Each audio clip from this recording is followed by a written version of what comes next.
Hello and welcome to another lovely evening tonight with Merlin and Rhea and Bumblebee. We are on chapter 24 called No Wings, No Hope. In the last chapter, Merlin met a woman named Nimue and was helping bake heartbread by slicing a seed. And he broke his knife and went to the sword and could read its true name. So he took the sword, and I think we all know that the sword is a very famous sword, but now he has it, and I think it may be important to the story. I don't know why for sure, but that's the feeling that I get. Anyway, this is chapter 24, No Wings, No Hope.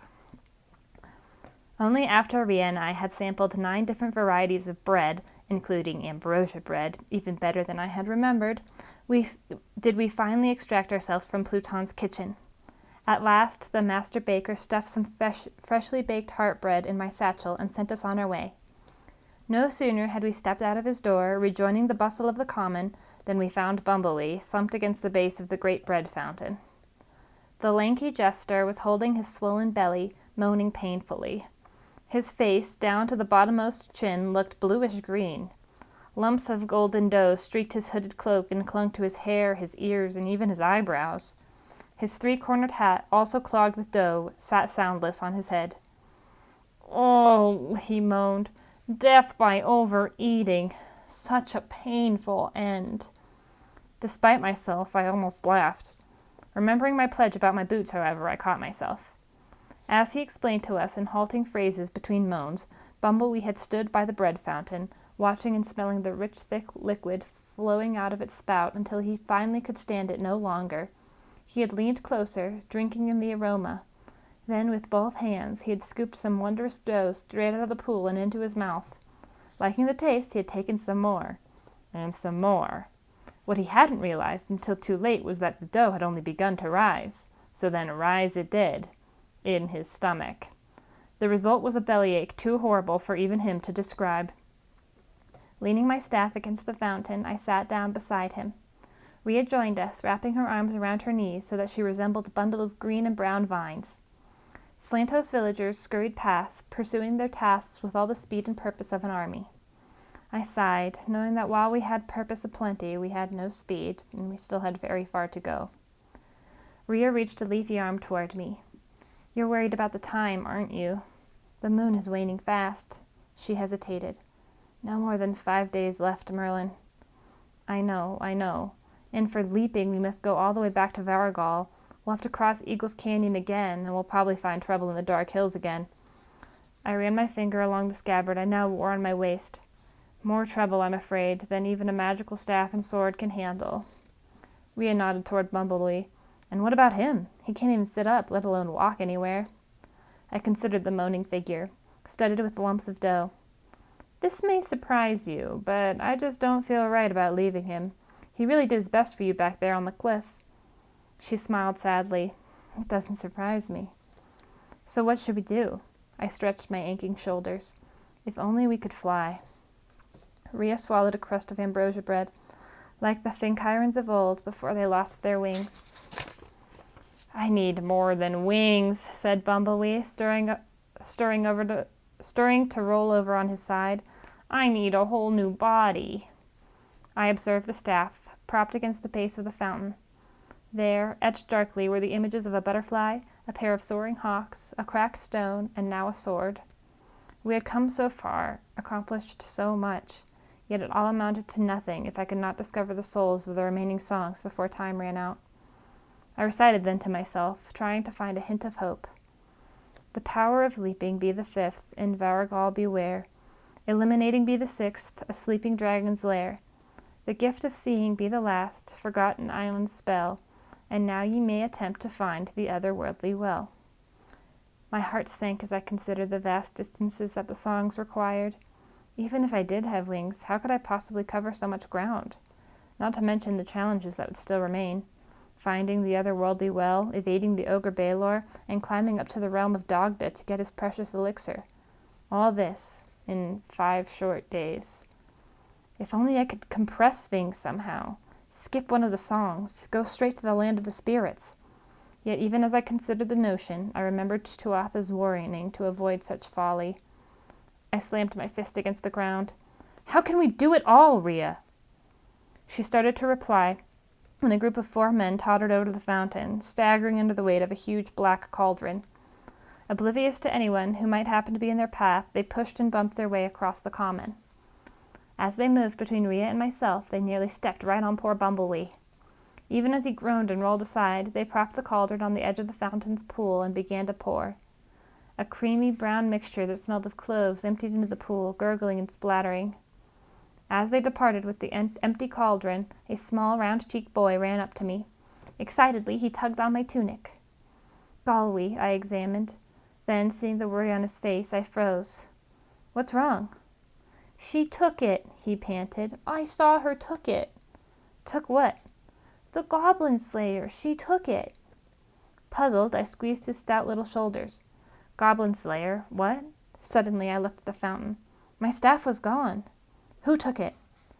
The girl, the tall one. Galway pointed at the village gates. Ran that way. Nimue! I flew to my feet, shoved my way through the villagers near the fountain, leaped over a sleeping dog, and sprinted through the wooden gates. Standing beneath one of the towering spruces, I scanned what was visible of the grassy plains, although a thick blanket of fog obscured everything beyond the foreground. No sign at all of Nimue, or of my staff. Leaving already? I whirled around to see the guard. He was watching me from the shadows, still grasping the hilt of his sword. My staff! I cried. Did you see a girl just now with my staff? Slowly he nodded. That one called Vivian, or Nimue. Yes, where did she go? The guard tugged on the shreds of hair dangling over his ears, then waved at the rolling fog. Somewhere out there, beyond the sea mist. Maybe toward the coast, maybe toward the hills. I have no idea. I saved my attention for people coming in, not going out. I kicked at the ground. Didn't you see she had my staff? That I did. Your staff is hard to miss. But it's not the first time I've seen her convince a fellow to part with something precious, so I didn't think much of it. My eyes narrowed. She didn't convince me, she stole it. He grinned knowingly. I've heard that a few times, too. In disgust, I turned back to the clouded plains. Stretching my second sight to the limit, I tried to find any sign of this thief. Yet all I found was fog and more fog, endless shifting. My staff, my precious staff, filled with the vitality of Druma wood, touched by the hand of Tuatha, marked by the power of the songs. Gone. Without the staff's ability to tell me whether I had found the soul of each song, I had no hope. Head bowed, I trudged back through the gates and into the common. A man, arms laden with bread, bumped into me and dropped several loaves, but I hardly noticed. I could think nothing but of my staff. As I reached the base of the fountain, I collapsed beside Rhea. Wrapping her forefinger around my own, she searched my face. So it's lost. Everything is lost. Too true, too true, too true, moaned Bumblebee, rubbing his swollen belly. Rhea reached for my satchel and opened it. Pulling out Pluton's heartbread, she tore off a chunk and placed it in my hand. A sturdy, robust smell, as rich as roasting venison, filled the air. Here, Pluton said it will fill your heart with courage. It will take more than courage to save my mother, I muttered, taking a small bite of the bread. As I chewed, the bits of seeds burst in my mouth, releasing their powerful flavor, and something more. I straightened my back and drew a hearty breath, savoring the new strength that I could feel surging through my limbs. Yet even as I took another bite, I could not forget the truth. My staff was lost, as was my quest. What could I possibly do without the staff, without the time, without the wings to fly to the other end of Finkyra? Tears brimmed in my sightless eyes. I can't do it, Rhea. I can't possibly do it. She slid closer on the ground, brushing aside some hardened lumps of dough. Gently, she touched the amulet of oak, ash, and thorn that Ellen had given her. As long as we still have hope, we still have a chance. That's just the point! I jabbed at the air with my fist, almost hitting the base of the bread fountain. We have no hope. At that instant, something warm brushed against my cheek. A light touch, lighter than a caress, lighter than air. You still have hope, Emrys Merlin, the familiar voice breathed in my ear. You still have hope. Ayla! I leaped to my feet, lifting my arms skyward. It's you! There, you see, said Bumblebee sadly. The strain was too much for the poor boy. He's lost his mind.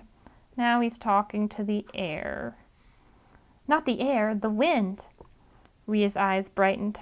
You mean a wind sister? Yes, Rhiannon. A soft whispering laughter rose out of the air. I am here to take you, all of you, to Varigol. Oh, Ayla, I cried. Is it possible, before you take us there, to go somewhere else first? To find your staff, Emrys Merlin? How did you know? As a spring bubbles out of the ground, pouring over the soil, the Wind Sister's words tumbled out of the air. Nothing can long hide from the wind, not a stealthy girl, nor a secret cave where she hides her treasures, nor even her desire one day to wield great power through magic. My blood surged angrily. Can we still catch her before she reaches her cave? A sudden gust of wind swept the village common. Hats, cloaks, and aprons lifted into the air, swirling like autumn leaves. All at once my boots, too, rose off the ground. In an instant, Rhea, Bumblebee, and I were airborne. Okay, my friends, that is the end of chapter 24. So we will read chapter 25 tomorrow, called All the Voices. Have a wonderful night, and thank you for joining me. Bye.